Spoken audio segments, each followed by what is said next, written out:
Hi guys, in this video we're going to be looking at the Unit 8 Day 9 review packet. It says homework at the top. It's a packet a couple of pages long. We're going to focus on the circled questions. There are some circled questions that we'll do together and then others I'll leave for you to do on your own because they're very similar to what we're going to do together. So this is for quarter 4 recovery where we're focusing on the circled ones, and then you're going to go and take an assessment which was the Unit 8 test, and focus on the circled questions there. If you pass the test, then you move forward. If you don't pass the test, then you need more practice so that you can retest. For question 1, it says, in a small town, the population increased from 25,000 people to 32,000 people in 2000. What is the percent increase in the population? So what they're asking for is the percent change. Percent change is a formula that you need to memorize. And it looks like this. New minus old divided by old. And you always want to change any negative values to positive values if you happen to get a negative. So we have to identify what's new, we have to identify what's old, and then plug it in. The last part of this formula, I forgot to jot it down, is that we need to multiply by 100 in the end because we are asked for a percent. Percents are out of 100. So we start with 25,000 people, that means that's the old. We end up with 32,000 people, that's the new. So new minus old, we have 32,000 minus 25,000 divided by the old, 25,000. And then times 100 over here off to the right hand side. When you subtract these top two values, you get 7,000 over 25,000 times 100. You can go ahead and type the left side into your calculator, 7,000 divided by 25,000, then hit times 100.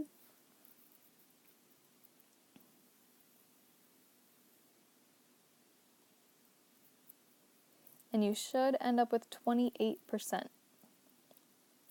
So that's a percent increase problem. The same thing happens if you have a percent decrease problem.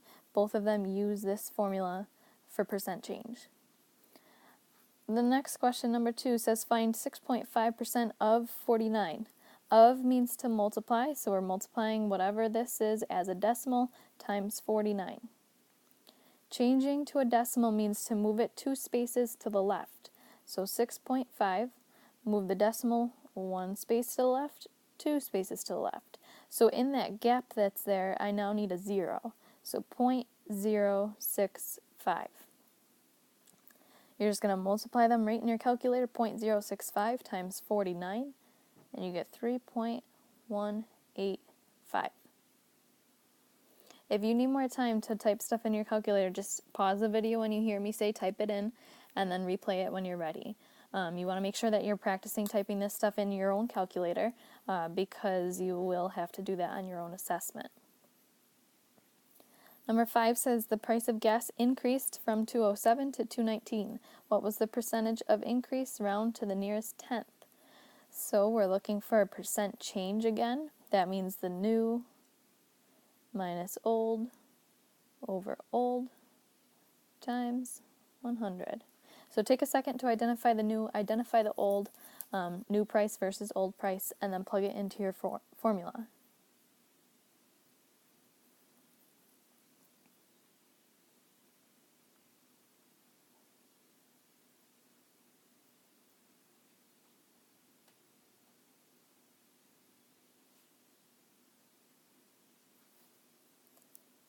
Once you've plugged it in, start simplifying. Simplify the top part first, then divide it by the 207, and then multiply it by 100.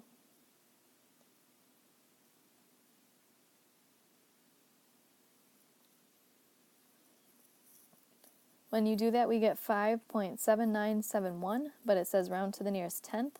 That's the first decimal spot, looks to the 9. That tells the 7 to bump up. So 5.8%.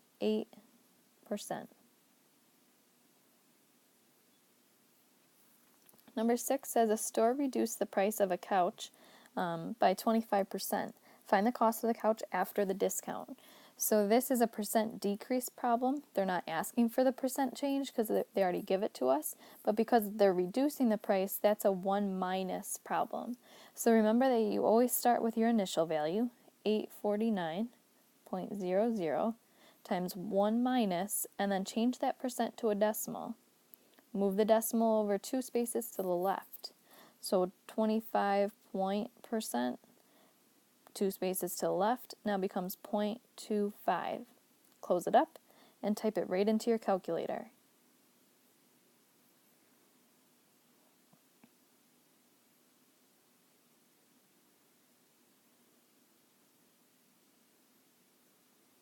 You should get 636.75. Now, because it was a discount problem, a price reduction problem, we did it all in one step with a 1 minus. If it had been an increase problem, maybe you just want to jot this down. If it was increase, say maybe it was tax or tip,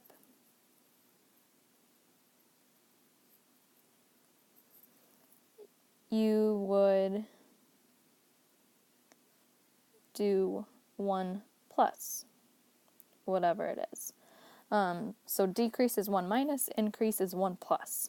Flip it over and we'll take a look at a couple more questions. Number 8 says a real estate agent sold a house for $132,000 and received a commission of 4.75%. How much money did the agent receive in commission? So they're not asking for the total amount paid with commission added on. What they're asking for is the amount of commission he received. So 4.75% of $132,000. So this is like a problem we did at the beginning of our packet where we had to change this percent to a decimal, move it over 2 spots. So 0.0475, multiply it by the big number, and type it right into your calculator.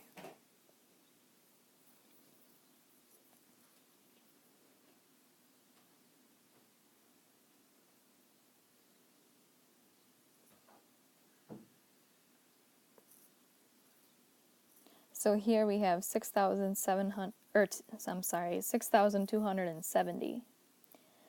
Number 9, I just circled part C and D, but I do want to actually talk about part A with you because you'll have a multiple choice question, I believe, on your test that requires you to do that part.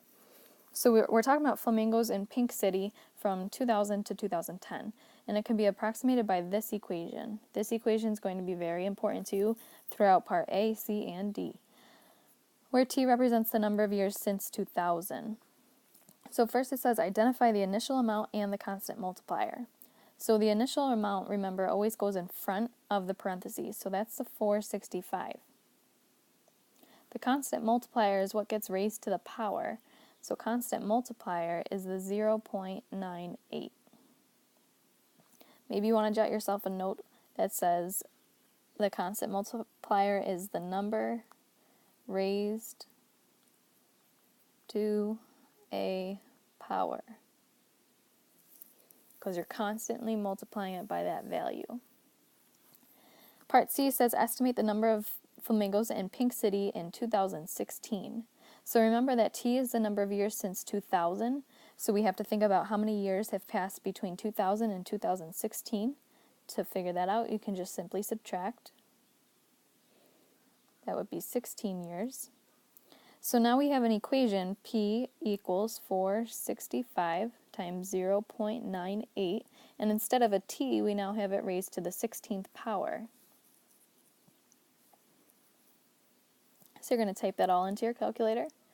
You're going to get a decimal, and then we'll have to think about rounding it, because I don't want to portion any part of the flamingo.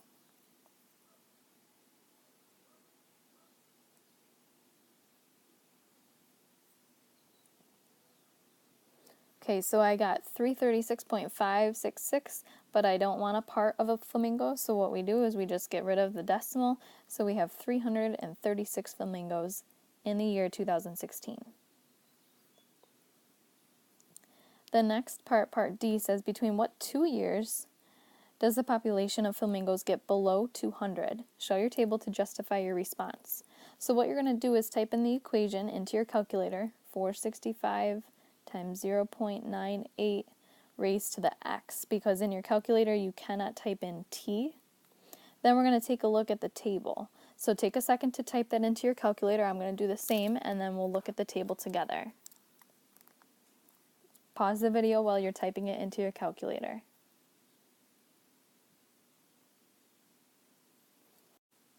So when I'm scrolling on my calculator, I see that the population gets below 200 between a couple of different years. I'm going to show 4 values, 40, 41, 42, and 43. Then I'm going to write out what their y values are. So at 40 we have 207.251. At 41 we have 203.106. At 42 it's 199.044. And at 43 we have 195.063. And again, we're looking between what 2 years the population gets below 200. So you can see that 200 would kind of sit right in here between 199 and 203. So our answer should say between 41 and 42 years. And then you're good to go. You do have to show your table to get full credit for that. If you just say between 41 and 42 years, you're not getting full credit. You also have to make the final statement here, like you see that I have boxed in. Just simply circling them on your table will not give you full credit either. Number 10 says that Peter purchased a car for $21,000. The value of the car depreciates or decreases at a rate of 11% per year. Write an exponential decay model for the value of the car. When it says exponential decay model, this means equation. And don't forget that equations have equal signs. So start with y equals, put your initial value first, so identify what was first. How much did he initially pay for the car? Then you've got parentheses, because it's decreasing. Remember we talked that that means 1 minus. Change your percent to a decimal. And raise it to the x power. Make sure that you have the x power on here. If you don't, then you don't get full credit. Because if you just have the part with y equals 21,000, parentheses 1 minus 0.11, you're not getting full credit. It's not a proper equation. So now it says, what is the value of the car after 8 years? 8 years is a value of time. Time is always x. So we have y equals 21,000 times 1 minus 0.11 raised to the 8th power. Go ahead and type that into the calculator.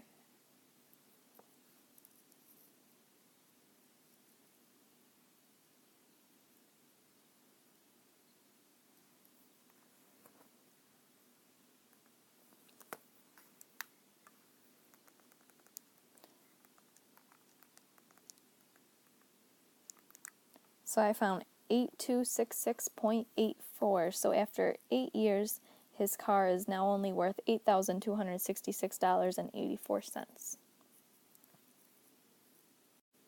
Okay, so at this point, I'm going to stop the video. You have now gone through all of the types of questions that you may see on your test.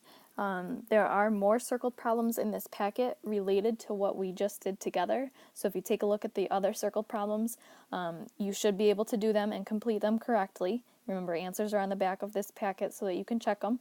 And then use the questions we did as a model to help you with the ones that you're about to practice before you take your assessment. Remember that you must pass the assessment in order to move forward. If you don't pass it, you have to come back and practice some more. So you might as well take the time now to do the circled practice problems in this packet before you move on to your assessment. Good luck!